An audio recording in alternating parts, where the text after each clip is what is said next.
Hello నమస్తే. Welcome to 24/7 news TV. నేను మీ శాన్వి. ఈరోజు మనతో పాటు మన స్టూడియోలో ఉన్నారు సీనియర్ పొలిటికల్ అనలిస్ట్ అలాగే సోషల్ యాక్టివిస్ట్ అయిన మన కృష్ణకుమారి గారు. మరి ఆవిడతో మాట్లాడదాం. హాయ్ మ్యామ్, నమస్తే. నమస్తే. ఎలా ఉన్నారు మ్యామ్? బాగున్నాను. మేము ఇప్పుడు చూసుకుంటే జగన్మోహన్ రెడ్డి గారు ప్రతిపక్ష హోదా ఇవ్వాలి అని చెప్పేసి హైకోర్టులో చాలా గట్టిగా ప్రయత్నం చేస్తున్నారు. అసలు ప్రతిపక్ష హోదా ఇస్తే అసలు ఏంటి లాభం? ప్రతిపక్ష హోదా ఇస్తే లాభం ఏంటి అంటే, ఒక ముఖ్యమంత్రికి ఒక విషయం మీద మాట్లాడడానికి ఎంత సమయం ఇస్తారో అంత సమయం ఇస్తారు. ఏది ఏమైనా ముఖ్యమంత్రి తర్వాత, స్పీకర్ తర్వాత అంతటి హోదా ఉంటది. ఓకే. అందుకోసం జగన్మోహన్ రెడ్డి అడుగుతున్నాడు. ఆయనకేంటి అంటే, మరీ నీకు 11 సీట్లే వచ్చాయా, 11 సీట్లే వచ్చాయా అని ఎద్దేవా చేస్తారని, మామూలుగా ఒక ఎమ్మెల్యేను లేకపోతే ప్రతిపక్ష నాయకుడిగా మాత్రమే అంటే వైఎస్ఆర్ పార్టీకి సంబంధించిన, వైసీపీ పార్టీకి సంబంధించిన ప్రతినిధిగా మాత్రమే ఉంటే ఆయనకి ఎంతో కొంత ప్రొటెక్షన్ తక్కువ ఉంటుంది. అంటే ఏదో కొట్టేస్తారు తనేస్తారని కాదు, ఆయన్ని సంబోధించేటప్పుడు కానీ, లేదు ఆయన్ని ఏదంటే అది అనకుండా ఉండటానికి కానీ కొన్ని నియమ నిబంధనలు ఉంటాయి. ఓకే. అందుకోసం ఏంటి అంటే, ఆయన ఇంతకుముందు మరి శాసనసభలో 2 సార్లు ప్రతిపక్ష నాయకుడిగా ఉండి, సీఎంగా ఉండి కూడా 2 సార్లు తను ఎలా ప్రవర్తించాడో తనకు తెలుసు. అవును. తన ఎమ్మెల్యేలు ఎలా ప్రవర్తించారో కూడా తెలుసు. అవును. ఇప్పుడు ఈయన అసెంబ్లీకి వస్తే అదే విధమైన ట్రీట్మెంట్ ఉంటుంది అని తెలుసు. అవును.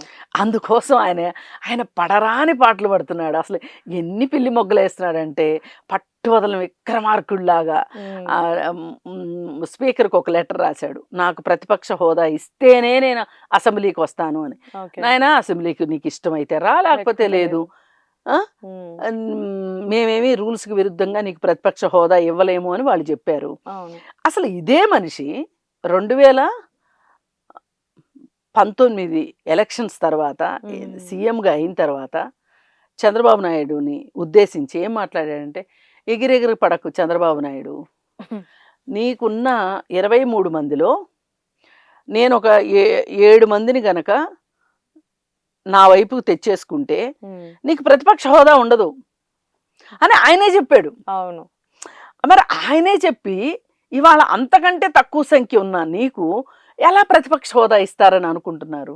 ఇది ఎలా ఉందంటే, టీచర్ని స్టూడెంట్ బెదిరిస్తుంటాడు, నన్ను పాస్ చేస్తేనే నేను రేపు క్లాస్కి వస్తా. అట్లా ఉంది. నువ్వు పరీక్ష ఆన్సర్లన్నీ సరిగా రాస్తే నీకెందుకు మార్కులు తక్కువ వేస్తారు? అవును. అసలు నీ మార్కులు తక్కువ వస్తే తక్కువ వేయరు.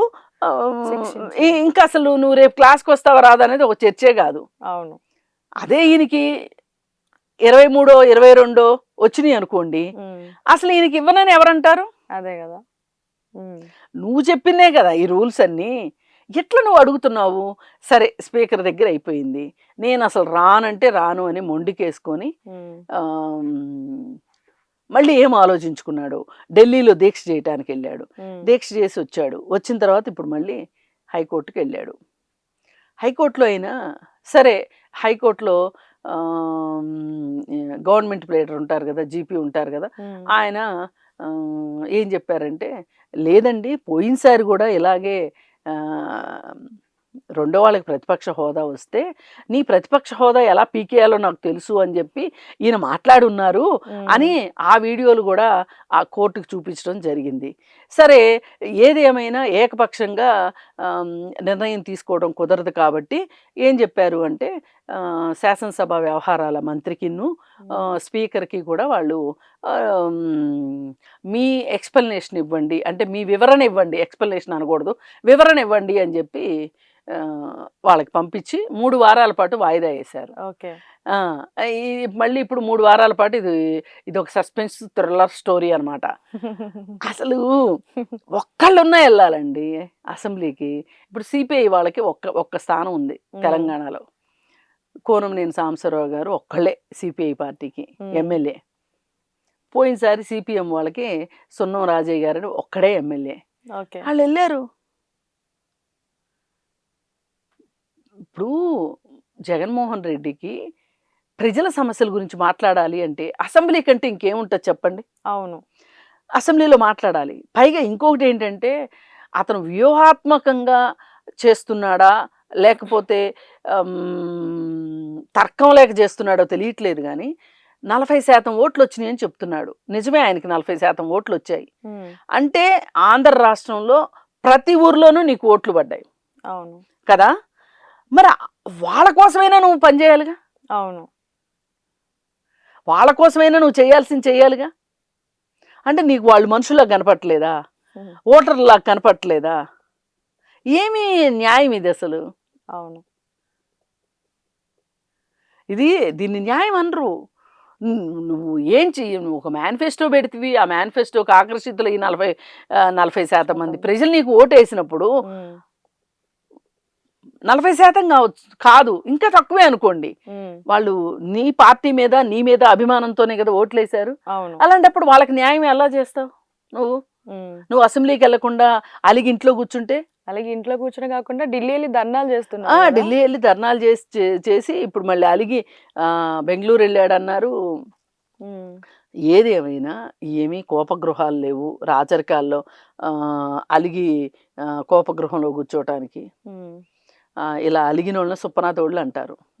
ఇప్పుడు వాళ్ళని 165 మంది 164 మందిని చూడడానికి నీకు ఇష్టం లేక వాళ్ళందరినీ చూస్తేనే నీవు పైగా మీరు ఏం మాట్లాడారు మీ గురించి? మీరు మడమ తిప్పరు, సింహం సింగిల్గా వస్తుంది, ఇవన్నీ మాట్లాడారు కదా. ఇప్పుడు ఎందుకు రావట్లేదు సింహం సింగిల్గా? ఇప్పుడు కూడా రావాలి కదా సింహం సింగిల్గా. ఒక్కడేంటి 11 మంది ఉన్నారు, ఈయన కాక 10 మంది ఉన్నారు, 11 మంది రావచ్చు కదా.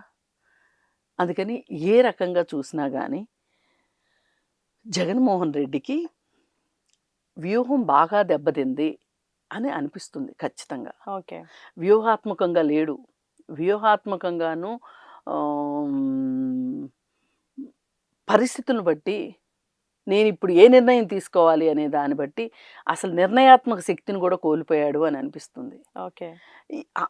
అందువల్లనే ఇలాంటి డెసిషన్స్ తీసుకుంటున్నాడు. ఇది చాలా చాలా రాంగ్ డెసిషన్ అసెంబ్లీకి వెళ్ళకపోవటం అనేది. అవును. మేము ఇప్పుడు చూసుకుంటే ఇప్పుడు ఢిల్లీ ఇష్యూ వచ్చింది కాబట్టి ఢిల్లీ వెళ్ళి ధర్నా చేశారు, కానీ అసెంబ్లీకి వెళ్ళట్లేదు. దీన్ని ప్రజలు ఎట్లా చూస్తారంటారు? అదే అనుకుంటారు. ఇప్పుడు ఈయనకి సీట్లు ప్రతిపక్ష హోదాకి తగ్గ సీట్లు సంపాదించుకోవటం చేత కాలేదు కానీ ప్రతిపక్ష హోదా కావాలని అడుగుతున్నాడు అని అని అంటారు. ఇప్పుడు 10th క్లాస్ పాస్ కాకుండా ఐఏఎస్ అవ్వాలంటే ఎట్లా కుదురుతుంది? అవ్వదు కదా. 10th పాస్ అవ్వాలి, ఇంటర్మీడియట్ పాస్ అవ్వాలి, డిగ్రీ పాస్ అవ్వాలి, తర్వాత సివిల్స్కి ప్రిపేర్ కావాలి, దానిలో కూడా అంచెలంచెలు ఉంటాయి, 3 అంచెల ఎగ్జామ్ అది. ఇవన్నీ చేసి ఐఏఎస్కి వెళ్ళాలి.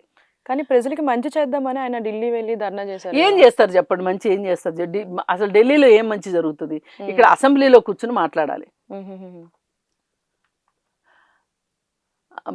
ఏదో సామెత ఉంది, ఆశలు ఆకాశంలో ఉంటే బుద్ధులు భూమిలో ఆడుతున్నాయి అని చెప్పి.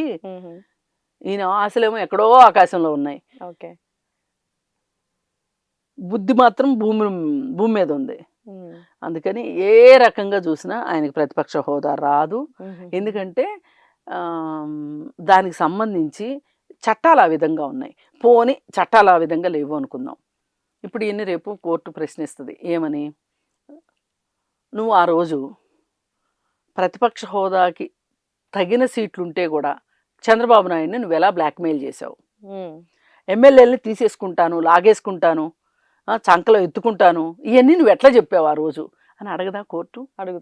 అడుగుతుంది కదా. అప్పుడు ఏం చెప్తాడు సమాధానం? అందుకని కొంచెం ఆయన 30 ఏళ్ళు ఉంటాను అనుకున్నాడు జగన్మోహన్ రెడ్డి, కానీ 5 ఏళ్లకే ఓడిపోయిన పరిస్థితి, దివాళా తీసిన పరిస్థితి, ముఖ్యమంత్రి కాను నేను అనుకునే పరిస్థితిని జీర్ణించుకోలేకపోతున్నాడు. ఈ రోజుకి జీర్ణించుకోలేకపోతున్నాడు. పైగా పులి మీద పుట్రలాగా ఎలా ఉందంటే పరిస్థితి, విజయసాయిరెడ్డి స్కామ్ ఒకటి, ఈ సెంటు భూమి స్కామ్ ఒకటి, తిరుపతిలో తెలుగుదేశం క్యాండిడేట్ మీద దాడి చేశారు. దాడి చేస్తే ఎవరు? చెవిరెడ్డి భాస్కర్ రెడ్డి వాళ్ళ కొడుకులు. వాళ్ళని మొన్న ఇప్పుడు దుబాయ్ వెళ్తుంటే బెంగళూరు ఎయిర్పోర్ట్లో దుబాయ్ వెళ్దాం అనుకుంటే ఆపేశారు. ఇలాంటి రోజుకు ఒకటి వస్తూ ఉంటాయి. మళ్ళీ పైగా ఇవాళ కొత్తగా తెలిసింది ఏంటి అంటే ఈయన సర్వేరాళ్ళు పాతి ఇచ్చిన దాని తాలూకు ఖర్చు 70 కోట్లు అని తేలింది. ఆయన సర్వేరాళ్ళ మీద ఆయన బొమ్మలు వేసుకున్నాడు, అట్లాగే పట్టాదారు పాస్ పుస్తకాల మీద ఆయన బొమ్మ వేసుకున్నాడు. అవన్నీ ఇప్పుడు మార్చాలంటే ప్రభుత్వానికి అదనంగా ఖర్చు, మళ్ళీ ఎక్స్ట్రా ఖర్చు అవుతుంది. అంతకుముందు కూడా స్కూల్ బిల్డింగులకి పార్టీ రంగు వేసుకున్నాడు, సచివాలయ భవనాలకి పార్టీ రంగు వేసుకున్నాడు, వాటర్ ట్యాంకులకి పార్టీ రంగు వేసుకున్నాడు. వేసుకుంటే సుప్రీంకోర్టు 24 గంటలు నువ్వు రంగులు మార్చాలి అని చెప్పింది. కానీ 24 గంటల రంగులు మార్చాలి అన్నది కానీ ఎవరి డబ్బుతో అనేది రాయలా, మెన్షన్ చేయలా. అంటే ఆబ్వియస్లీ గవర్నమెంట్ డబ్బనే. కానీ ఇది మీ పార్టీకి కావాల్సిన పనిగా మీరు చేసుకున్నారు, మీ పార్టీ ప్రచారం కోసం మీరు చేసుకున్నారు కాబట్టి మీ పార్టీకి బోలెడు డబ్బులు ఉన్నాయి. ఎలక్ట్రల్ బాండ్స్ ద్వారా మీకు చాలా అత్యంత ధనమైన పార్టీ, ప్రాంతీయ పార్టీల్లో మీది ఒక ధనవంతమైన పార్టీ. మరి అలాంటప్పుడు మీ పార్టీ నుంచి కట్టండి ఆ ఖర్చులన్నీ, ఆ రంగులు మార్చే కథలు. ఇప్పుడు జగన్మోహన్ రెడ్డి మొహం కదా వేసుకోవాలనుకుంది, అందుకని జగన్మోహన్ రెడ్డి సొంత ఖాతాలో నుంచి ఇచ్చుకుంటాడో పార్టీ ఖాతాలో నుంచి ఇచ్చుకుంటాడో. అసలే ఇప్పుడు మనం ఆంధ్రప్రదేశ్ చాలా అష్ట కష్టాల్లో ఉంది, క్లిష్ట పరిస్థితుల్లో ఉంది. ఇలాంటప్పుడు ఈ డబ్బుల్ని ఈ విధంగా అనుత్పాదక వేయాలంటారు, వీటిని ఆడంబరాలకి హడావుడ్లకి ఖర్చు పెట్టే డబ్బుల్ని. ఇదే డబ్బులు ఏదైనా ఒక ప్రాజెక్ట్ కోసమో దేనికోసమో ఖర్చు పెట్టారు, ఒక విద్య కోసం ఖర్చు పెట్టారు అనుకోండి, అది వేరుగా ఉంటుంది కదా. అందుకని ఏ రకంగా చూసినా సరే జగన్మోహన్ రెడ్డి వైఖరి కరెక్ట్గా లేదు. అంటే కరెక్ట్గా అంటే ఏంటంటే సమర్థించేలాగా లేదు. ఇప్పుడు మీకు నాకు ఇష్టమైంది అనుకోండి, సమర్థిద్దాం. కానీ ఇష్టమైన వాళ్ళు కూడా సమర్థించడానికి అవకాశం లేనంత ఊబిలో కూరికిపోతున్నాడు రోజు రోజుకి జగన్మోహన్ రెడ్డి. అది ఎంత త్వరగా అతను గ్రహిస్తే అంత మంచిది, లేకపోతే ప్రతి అడుగులోనూ అబాస్పాలయ్యే పరిస్థితి ఉంటుంది. అవును, పదవి ఉంది కదా అని చెప్పేసి నోటుకొచ్చినట్టు మాట్లాడడం, ఇష్టం సార్ చేయడం ఏంటి అంటే అది ఇప్పుడు ఎఫెక్ట్ వస్తుంది జగన్మోహన్ రెడ్డి గారికి. అవును, ఆ రోజు నోరు జాగ్రత్తగా లేకపోవడం ఇవాళ ఎదురొస్తుంది. మరి చూడాలి మ్యామ్, మరి జగన్మోహన్ రెడ్డి గారికి ప్రతిపక్ష హోదా వస్తుందా లేదా, అసలు రాదు. Yeah ma'am, thank you so much ma'am. Thank you.